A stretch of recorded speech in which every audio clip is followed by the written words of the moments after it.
Hoje, na nossa série especial, você vai conhecer as histórias de dois jovens que foram declarados inocentes com uma ajuda totalmente fora dos padrões.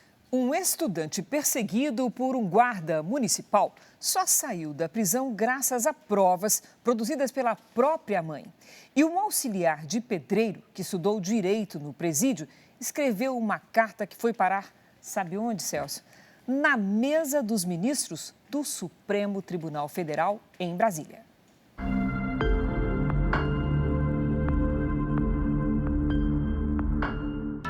Peço que meu processo seja revisado, pois estou sendo punido por algo que não cometi. Foi um pedido de socorro escrito à mão na solidão de uma cela, depois de quase 2 anos de prisão. Condenação exige certeza, não alta probabilidade, desde já agradeço e aguardo o retorno. A carta era a última tentativa deste auxiliar de pedreiro, na época com 19 anos, para conseguir a liberdade. O Regivan passava as manhãs nas obras. Ao voltar de uma festa com a namorada, foi parado por policiais. Ele já havia respondido na justiça por roubo de celular. Talvez por causa disso, os agentes tiraram uma foto dele para mandar para 2 vítimas de um assalto que teria acontecido horas antes. As vítimas reconheceram o jovem pela fotografia do celular. No boletim de ocorrência, os próprios policiais disseram não ter encontrado nenhum objeto do roubo e nem a arma do crime. Durante todo o tempo em que esteve preso, o Regivan negou ter feito o assalto. Mesmo assim, o seu meritismo lá, o juiz me condenou. 8 anos e 10 meses no inicial fechado. Perto de completar 2 anos na prisão, Regivan resolveu escrever uma carta. Era 14 de julho de 2020, um dia que ele nunca mais vai esquecer. Esse dia eu não saí pra nada. Coloquei um monte de livro, peguei as folhas, peguei apoio e comecei a estudar, peguei meus processos, ia fazendo, lendo e escrevendo, pegando os códigos, pesquisando e colocando no direito. Fiz umas 3 revisões e mesmo assim eu achava que não estava perfeita. Para o STF foi o suficiente. A carta com o apelo chegou à mesa da mais alta corte do país. Os ministros Gilmar Mendes, Edson Fachin e Cássio Nunes Marques consideraram que o jovem foi condenado sem provas. Gilmar Mendes foi o relator do caso. Em seu voto, ele afirmou que o Regivan não poderia ser condenado porque o reconhecimento fotográfico feito pela polícia não seguiu as regras do Código Penal brasileiro. Depois de 4 anos de cadeia, ele foi absolvido e solto. Quando você pega essa carta, que te deu a liberdade, o que você sente? Sinto um alívio, né? Um alívio. A melhor coisa é a liberdade. A salvação deste outro jovem também veio de onde poucos esperavam. Ele só voltou a ver o mundo assim, do lado de fora da prisão, graças à mãe. Foi ela quem enfrentou sozinha um esquema criminoso e se arriscou para provar a inocência do filho. O maior pesadelo da minha vida foi quando eu fiquei mesmo esse tempo preso.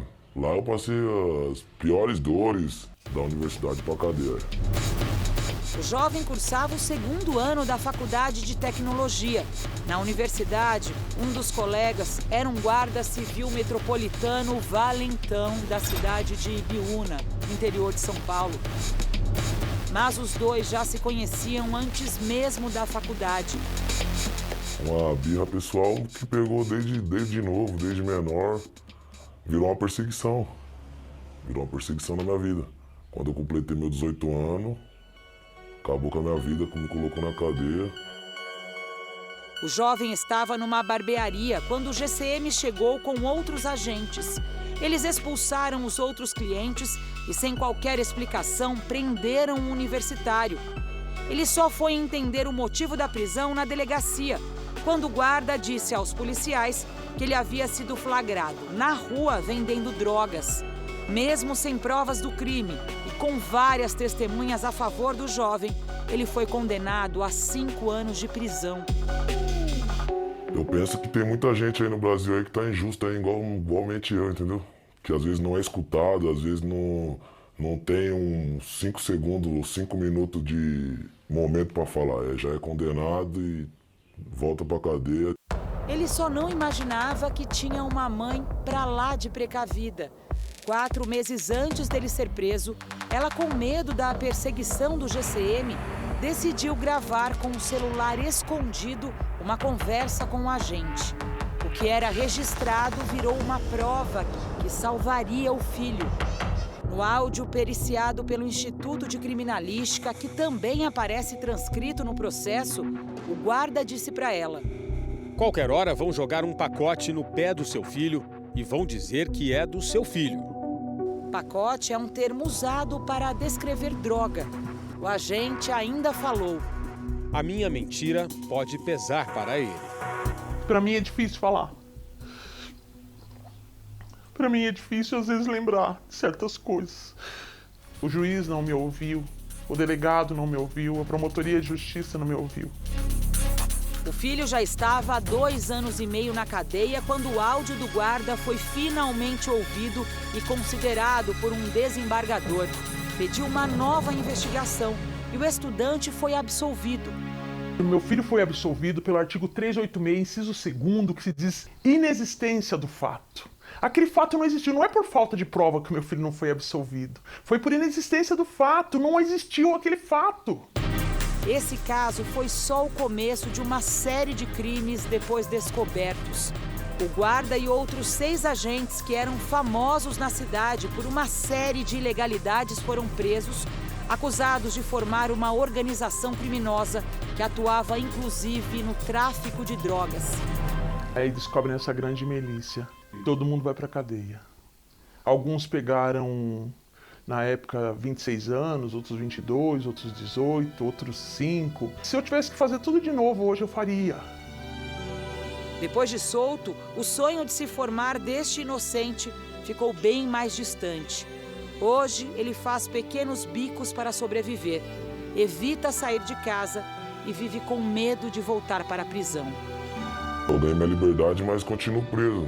Minha cabeça presa, minha mente presa. Se não fosse ela, talvez eu nem estaria aqui hoje. A Prefeitura de Ibiúna e a Guarda do município dizem que a investigação mostrada na reportagem foi durante outra gestão e que o município não compactua com desvios de condutas e conta com ouvidorias e sindicâncias para apurar as denúncias.